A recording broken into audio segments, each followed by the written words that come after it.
question I've been asked over the years is, what do I do when the child is cheating? Now, that could be the clinician asking, what do they do when their client's cheating in the playroom? It could also be a caregiver asking, what do I do? My child is cheating in some way.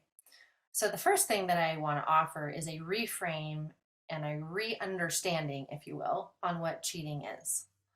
And the first thing to understand is that everyone fundamentally is committed to what's most important and most meaningful for them.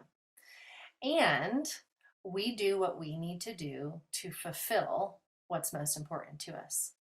So when we think about cheating, what we're really talking about is someone broke a rule in an attempt to fulfill what's most meaningful for them. So I'm going to say that again. So cheating means someone broke a rule in an attempt to fulfill what's most meaningful for them. When we look at cheating like that, the first thing that you may become aware of is that cheating is purposeful.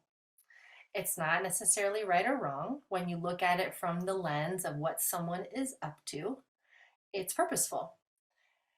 Now, the question then is, what do I do about cheating? So let's say I'm the adult and I'm bothered by the cheating. Then the question is, well, why does my child feel like they need to cheat right now?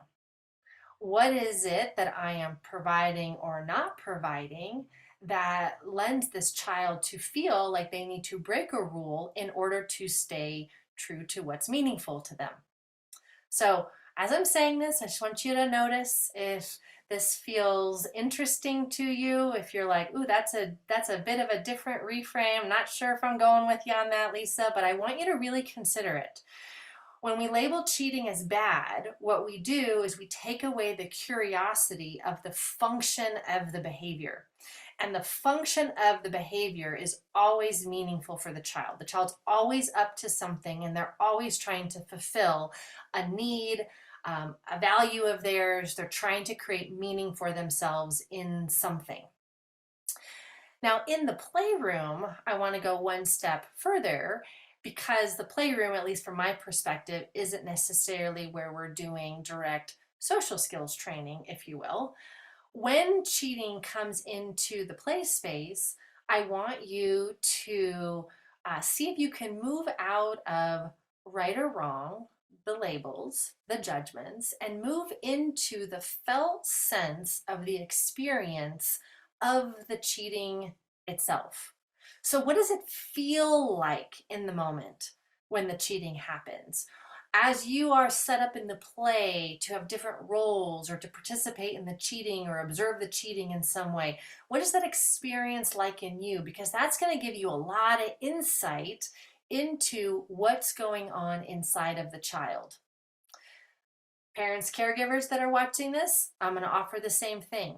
If your child is cheating, not only get curious about why does my child feel the need to cheat, but also what does it feel like when the cheating happens? What comes up? And see if you can stay curious about the function of the behavior rather than judging the behavior as right or wrong, so that fundamentally we can help the child get their need met, because that's really what this is all about anyway. So a little bit of a reframe, maybe a little bit of scratch in the head on this one, just something for you to think about, something for you to consider, and maybe just to test this out, next time you cheat, just see if what I have shared, why don't you verify it for yourself in your own experience and ask yourself, why do I feel the need to cheat right now?